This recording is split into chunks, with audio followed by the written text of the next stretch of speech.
সবাই কেমন আছেন? আশা করি ভালো আছেন। আমিও ভালো আছি। একটু কাজ করতেছিলাম। কাজে থাকার পাশাপাশি আমরা এই টিউটোরিয়াল দিকে যাচ্ছি। এর আগের ভিডিওতে আমাদের কিছু নেটওয়ার্কিং কাজ রিলেটেড কথোপকথন ছিল, আলোচনা ছিল। এবারও ঠিক তেমন থাকবে। আমরা এই সরাসরি অ্যাডভান্স লেভেলে যাব না, মানে অ্যাডভান্স লেভেল বলতে কনফিগারেশন, তারপর এই থিওরিটিক্যাল, ওখানে যাওয়ার আগে আমাদের আর ছোটো ছোটো কিছু জিনিস আছে যেগুলো আমাদের খুবই জানা দরকার। তো সেক্ষেত্রে আমরা আস্তে আস্তে ধীরে ধীরে আগাবো। আজ যে বিষয়টা নিয়ে আলোচনা করব এটা হচ্ছে, আমরা তো নেটওয়ার্কিং বিষয় নিয়ে কথা বলি, তার সেক্ষেত্রে আমরা নেটওয়ার্কিং রিলেটেড কথা বলবো। তো ওই বিষয়ের মধ্যে থাকার চেষ্টা করব।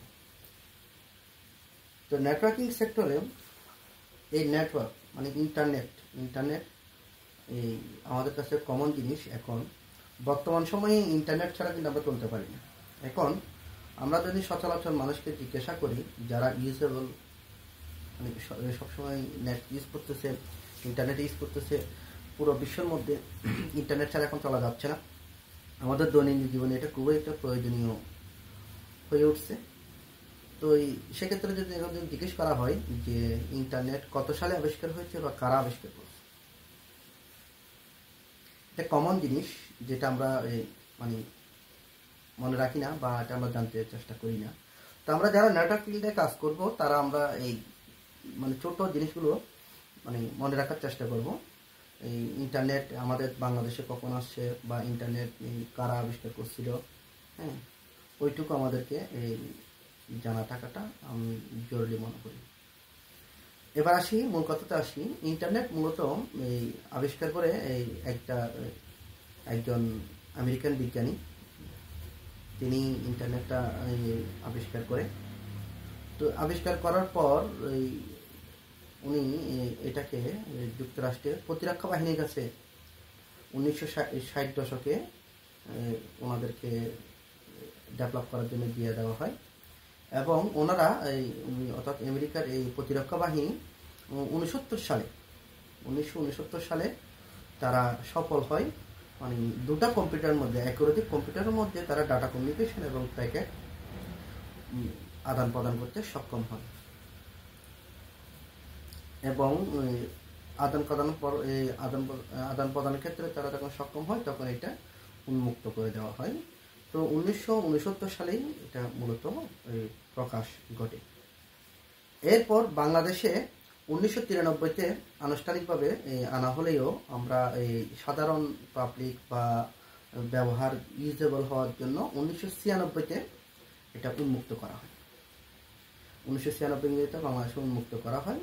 তখন একটা আইএসপি কোম্পানি ইন্টারনেটটাকে নিয়ে আসে আমাদের দেশে।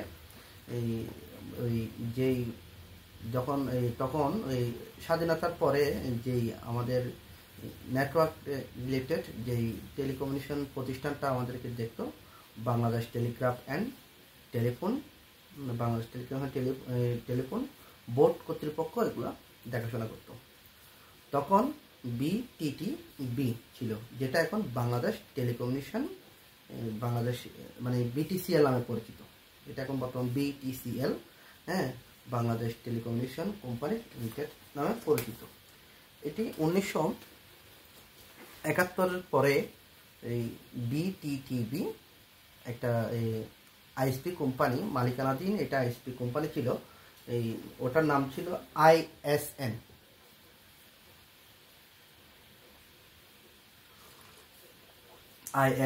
এটা একটা আইএসপি কোম্পানি, তারাই ইন্টারনেটটাকে নিয়ে আসে। বিটিটিবি ইন্টারনেটে চার্জ দিলে দেখবেন তখন এই আইএসপি কোম্পানিটা বিটিটিবি এর দ্বারা এটা বাংলাদেশে প্রতিষ্ঠিত করে। ওই বিটিটি এর পুরো স্পেলিংটা আপনারা ইন্টারনেটে চার্জ দিলে পাবেন, হ্যাঁ, Bangladesh Telegraph and telephone board কর্তৃপক্ষ। ওইটাকে ডেভেলপ করে বিটিসিএল, বর্তমান যেটা আমরা বাংলাদেশ টেলিকমিউনিকেশন কর্পোরেশন বলে থাকি, ওগুলো আমাদের এই যে বিটিসিএল নামে পরিচিত, তারাই এটাকে ডেভেলপ করে নেয়। এরপর থেকে আমাদের বাংলাদেশে ইন্টারনেট আসা শুরু হলো। আমরা প্রতিনিয়ত তখন থেকে নেট ব্যবহার করা শুরু করি। এরপর অনেকগুলো প্রতিষ্ঠানে ধীরে ধীরে আইএসপি কোম্পানিগুলোতে ইন্টারনেট দেওয়া শুরু হলো। আইএসপি কোম্পানিগুলো থেকে আমরা যারা কনজিউমার তারা নেওয়া শুরু করি। আমাদেরকে এই কিছুটা জিনিস আমাদেরকে মনে রাখতে হবে, কারণ আমরা যখন ইন্টারনেট ফিল্ডে কাজ করতে যাব এবং নেটওয়ার্কিং সেক্টরে কাজ করতে যাব, আমাদেরকে অবশ্যই এই জিনিসটা মাথায় রাখতে হবে। ইন্টারনেটটা কখন আবিষ্কার করা হয়েছিল, কারা করেছে, এবং আমাদের দেশে কখন ইন্টারনেট আনা হয়। এখানে বিতর্ক আছে, এখানে কিছু সাল নিয়ে বিতর্ক আছে। ইন্টারনেট আবিষ্কার হয় আরও অনেক আগে, 1960 দশকের আগে আবিষ্কার করা হয়, কিন্তু তখন এটা পাবলিকলি আনা হয়নি। 1960 দশকে আমেরিকার প্রতিরক্ষা বাহিনীকে এটা দেওয়া হয় এবং তারা 1969 সালের দিকে সফল হয়। এই বিষয় ছোট ছোট বিষয়গুলো আমরা জানবো ভিডিওর মাধ্যমে। আমার যতটুকু নলেজ আছে, আমি যতটুকু জানি, আমি আপনাদেরকে জানার চেষ্টা করব। সেক্ষেত্রে আপনারাও আমাকে ভালোভাবে নেবেন, সাপোর্ট করবেন। আর সিনিয়র যারা দেখছেন, আমি বারবারই বলছি, যারা সিনিয়ররা দেখবেন, আমার কোথাও ভুল থাকলে আমাকে অবশ্যই বলে দেবেন, যে আমি ওটাকে পুনরায় রিকভার করে নেব।